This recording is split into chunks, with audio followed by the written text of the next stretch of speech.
Now turn to Section 3. Section 3. You will hear a conversation between a science tutor and two first-year students who are being given some practical tips for conducting experiments. First, you have some time to look at questions 21 to 25.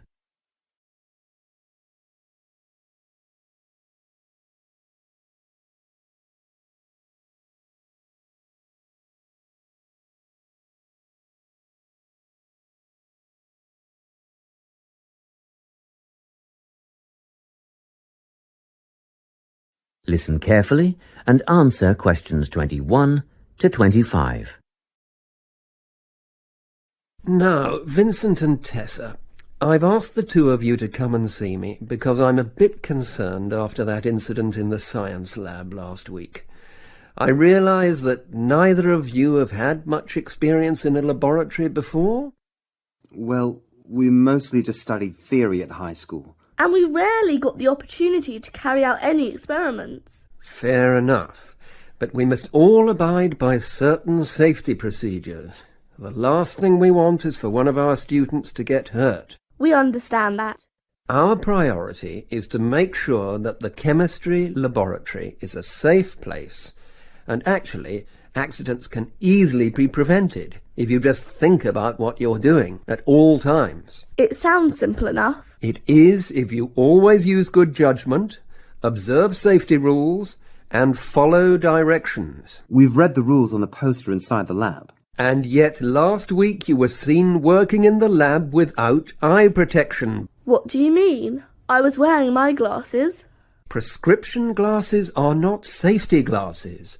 You must always wear the goggles provided.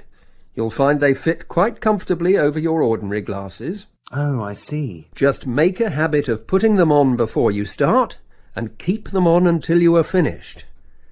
And another thing, never eat or drink while in the laboratory. What? Not even water? Not even water.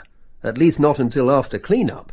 Then be sure to wash your hands thoroughly with soap and hot water, and dry them on a clean towel first. And Tessa, your hair should be tied back when you're in the lab. It's not that long. Still, it poses a hazard when you're working with chemicals or a naked flame. If you can't tie it back or pin it up, see if you can tuck it into a cap or something. Yes, I can do that. Thank you. Now, Vincent, last week you wore a t-shirt and trainers in the lab. The rules clearly state that long-sleeved shirts and leather shoes must be worn. Oh, yes, I remember. I was late getting back from sports practice and I didn't have time to change. Well, it mustn't happen again. Okay, I'll see that it doesn't. Good. As for the rest of the safety precautions, refer to the safety poster inside the lab and you shouldn't have any problems.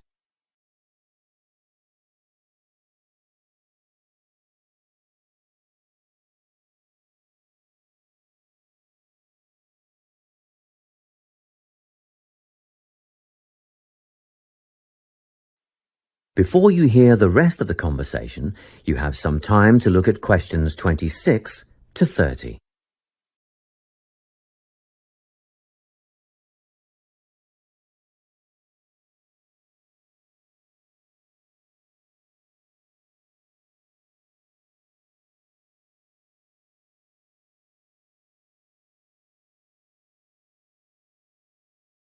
Now listen and answer questions 26 to 30. Now, before you go, a word about record keeping. Oh, good. I was going to ask you about that. What's the best way to keep track of what we're doing in the lab? Well, obviously all your observations should be written down. I know you think you won't forget stuff and you'll be able to recall it later, but generally this turns out not to be the case. Written data, however, are a permanent record, and you must be thorough. Organise and record everything in a bound notebook. I use a spiral notebook. And I use a large notepad. That won't do. A book with binding ensures the pages are not easily removed or lost. Oh, and be sure to write your entries in complete sentences. Isn't that a waste of time? Surely notes are good enough. You might think so, But brief notes can be hard to decipher at a later date, whereas with full sentences you are less likely to misinterpret data. I make sketches, simple drawings. That's a good idea, Vincent, but be sure to date them. You want us to write the date next to each drawing? Yes. Every sketch and every entry must be dated. What about headings? Use the title of the experiment as your first entry. When you have completed your observation entries, answer any questions that have been posed, and then, finally, write your conclusion. How do we write a conclusion? Do we need to repeat things like the questions and our findings, or the time it all took? Just write your own ideas or feelings about the experiment as the conclusion. Oh, and remember to sign it. Well, that's all I have time for today. If you have any questions, ask the lab assistant or come back to me. That is the end of section 3. You now have half a minute to check your answers.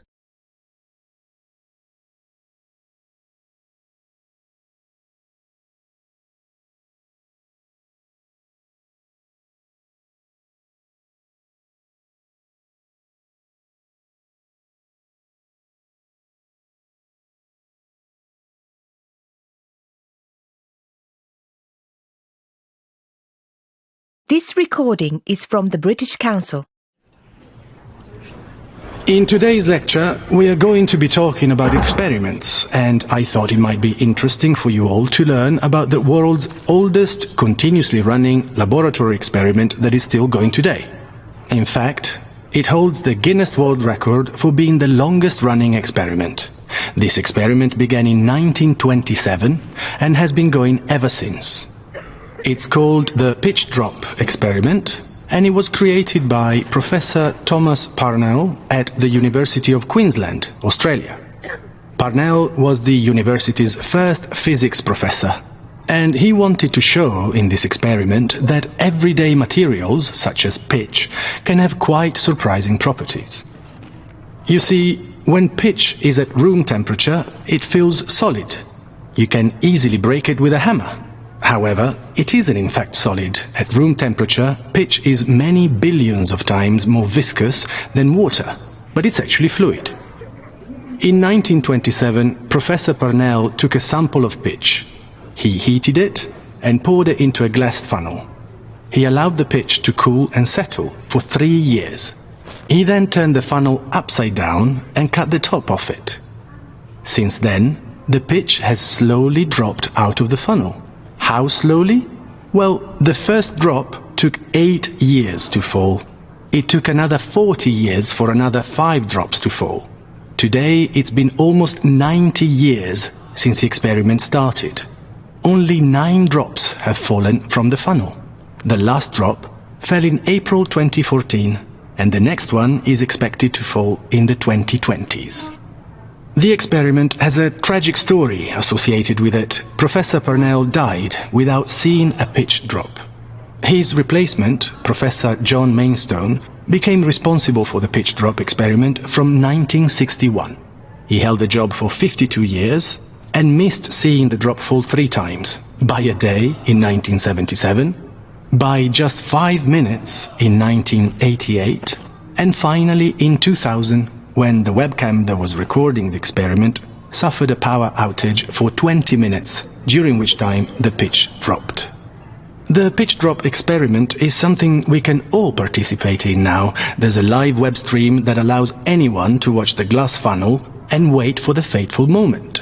A similar experiment to the Queensland pitch drop was set up in Dublin, and the video of the moment the pitch actually dropped went viral on the internet. It's interesting to see how a very slow event can spread news so quickly. This recording is from the British Council. To find more activities to practice your English, visit www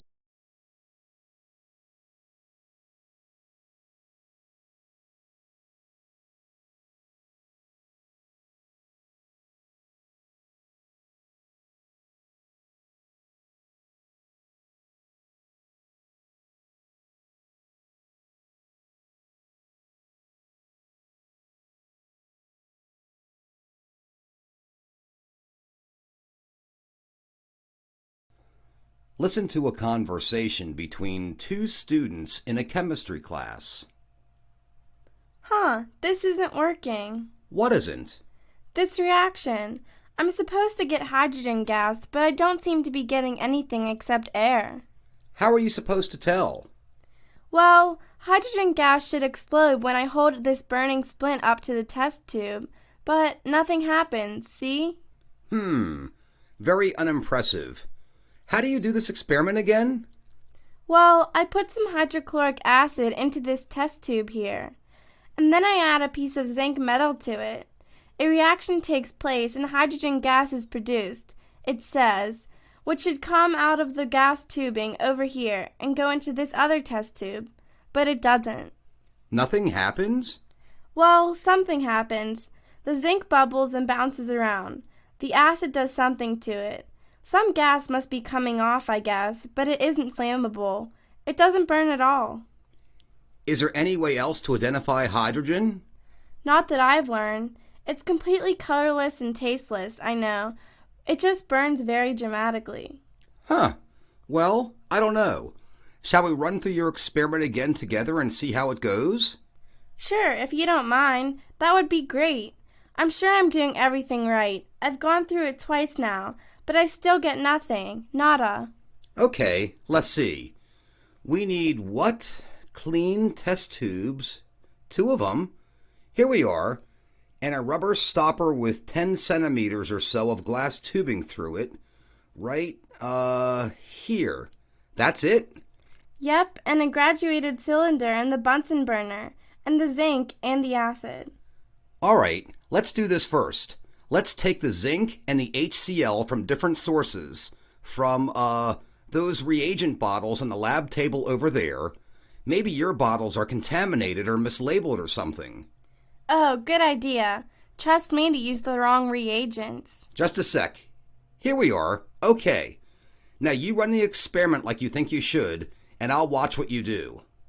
Well, first I clamp this test tube onto its stand, like this, and put in about 5 milliliters of the hydrochloric acid. About 5 milliliters? Isn't this a scientific laboratory? All right. Exactly 5 milliliters of HCl, like this. Okay, and?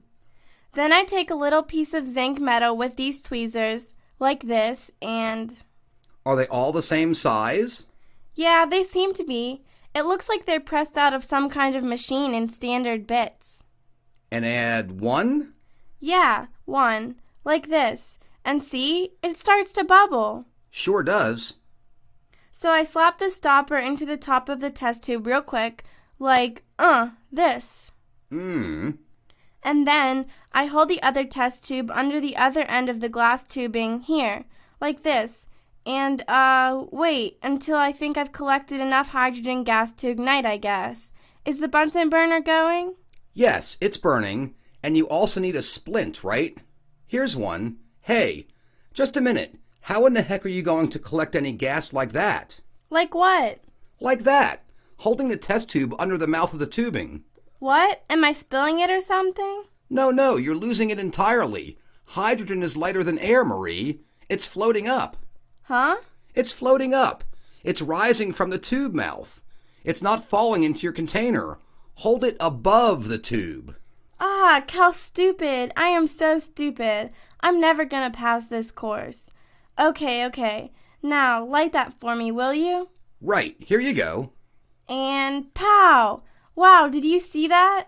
And we've got liftoff. And you've got hydrogen. Congratulations. Yeah, thanks, Peter. Now all I gotta do is write this experiment up. No problem. So what's your next experiment? Something about sodium and water. Oh, no.